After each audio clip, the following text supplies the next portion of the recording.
going on, everyone? Welcome to a brand new movie review. If you guys are new here, consider hitting that like and subscribe button because we always talk about geeky stuff over here. But today we're going to be discussing the sequel to Fantastic Beasts and where to find them. We're talking about Fantastic Beasts and the Crimes of Grindelwald.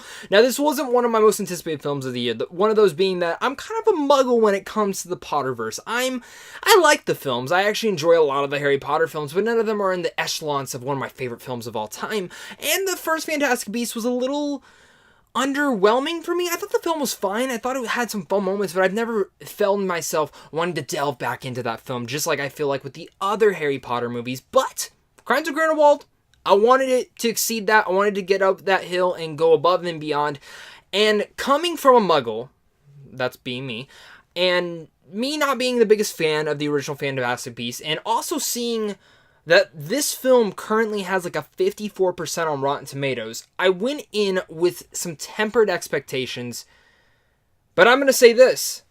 Crimes of Grindelwald is one of my favorite films in this universe. And I do mean that. I don't mean it's like top 3 for me, but I really enjoyed this film. In fact, I love this film. I thought it was great. And I get it. Maybe it's just because it is a very big setup film, setting up for the next film. But in the same sense, it felt like stuff were actually happening. It felt like it was essential. It felt like something was happening at twists and turns. And the hashtag protect the secrets, that really is this film, protect the secrets of what's going on in here. There are some big stuff that goes down in here that I think if you are even somewhat knowing of the Potterverse, your jaw is still going to drop at certain elements. And if you're very into the Potterverse, you're really going to freak out at some things that happen in here. Of course, like I said, this is the second installment in the Fantastic Beasts series, and it follows Newt Scamander on another adventure, not just with Tina or Quinny or Jacob. We also have some new characters in here. We have Jude jumping in as a younger Dumbledore, and this was one of the, when I saw he got casted, I was like, that is brilliant.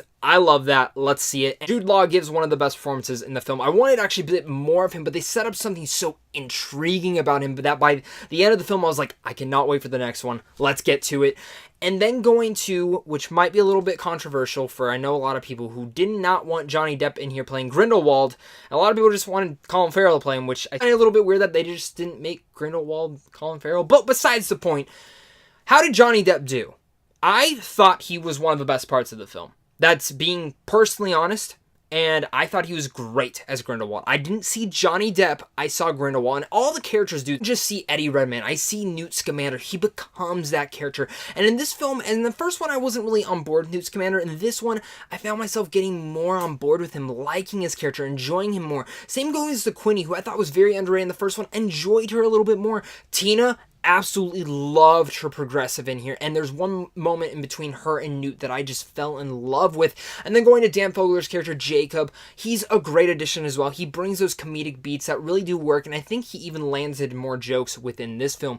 Now, this film isn't as lighthearted as the first one. There are lighthearted moments, do not get me wrong. There's some moments with the little nifflers that I want a little niffler for myself, but they just continue to amp those great things up with the beasts and enjoying those things and seeing how Newt interacts with them. There's some good comedic beats with there, but this is more of a dark and serious film that tackles more of the certain things. With Ezra Miller's character Credence being one of the big MacGuffins of the whole movie, I loved seeing the dynamics and his story and where it went. And same with Zoe Kravitz's character Lita. I loved where she went, and you get to learn more about the world. There's some great crowd-pleasing moments for the Potter fans, and there's great moments all around that people are going to have a blast with the secrets, the twists and turns that happen in this movie, and overall just knowing that this is more of a setup film. I didn't feel that. Yes, it is setting up for stuff, but it just felt like another chapter into this universe and something that exceeded the original, but made me intrigued and interested to see the next Fantastic Beasts film.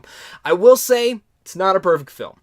I think something that this film could have easily touched on more is cutting out one or two of the subplots. There's a couple subplots in here that overall I feel like if you cut out completely, you wouldn't need.